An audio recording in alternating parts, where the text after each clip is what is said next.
Okay, this video is a general overview of the GeoHec to HEC-RAS converter. What this spreadsheet will do is it'll take the data that is entered below in the fields and convert that data into a format that can be read into the HEC-RAS program. Now, when you first open up the spreadsheet, the default information in the spreadsheet, we have some sample data, and the sample data can be deleted out very easily by selecting the Delete All Contents button right here. Or if you want to, you can delete the contents out for each section individually.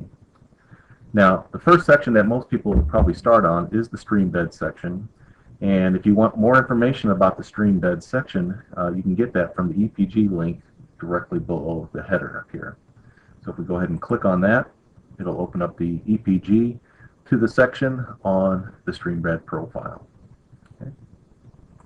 Now, to enter the data into the spreadsheet, there are several things here to help you. We've got several help buttons that will list the information on how it's supposed to be entered.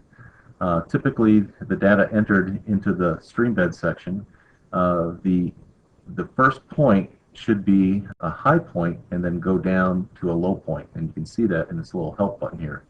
It says the first point listed here should be the most upstream point on the streambed. In other words, it should be the highest point in the streambed. Okay. Now, if this data was not entered from the highest to the low, the spreadsheet will automatically prompt you and say that, hey, the data was entered backwards, and it will automatically reverse it for you.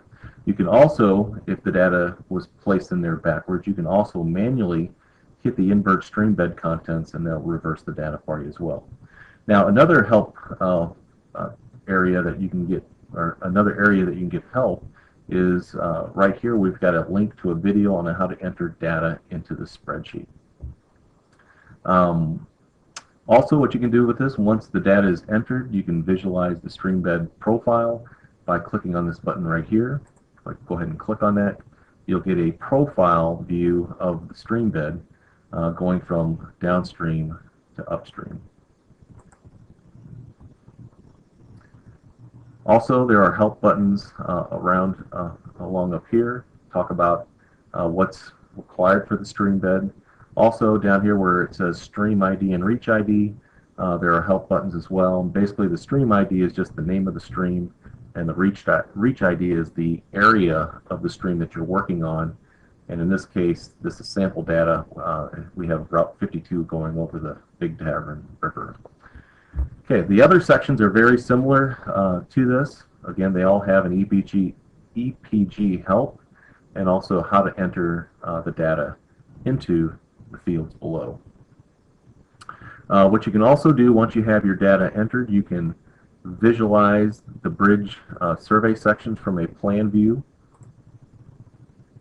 or in a plan view. So we'll go ahead and click on this. And you can see the streambed here. You can see your upper valley. It'll also give you an index over here of what you're looking at. You can see the three offsets, the 0 offset, the 30-foot offset upstream, and the 30-foot offset downstream, and your two channel sections. Again, this is a plan view graph or chart of your sections. Once you are all done with this, you can also, lastly, you would create a geo file, and again, it just basically takes this information in the spreadsheet and converts it into a format that is readable into the HEC-RAS program. Now, one thing I kind of skipped over is point names. Point names are not required in the spreadsheet, and you can see that on a couple of these sections. We did not put point names in there. So again, they are just totally optional for you. Some people like to see the point names, especially the survey chains, so they can see how they're flowing as far as the point naming is going. But again, it's just totally optional if you want to put that in there or not. Also, one other thing is the Streambed Link. Once you enter the data into the Streambed Link and then you hit the Visualize button or the Create Geo file, the length of the Streambed will show up in here. So it helps with understanding that the value of the stationing needs to be less than the total length of the stream bed, because typically stream beds start at a station value of 0 plus 0, 0, and then go up from that. So also in this spreadsheet we have a little help video help center.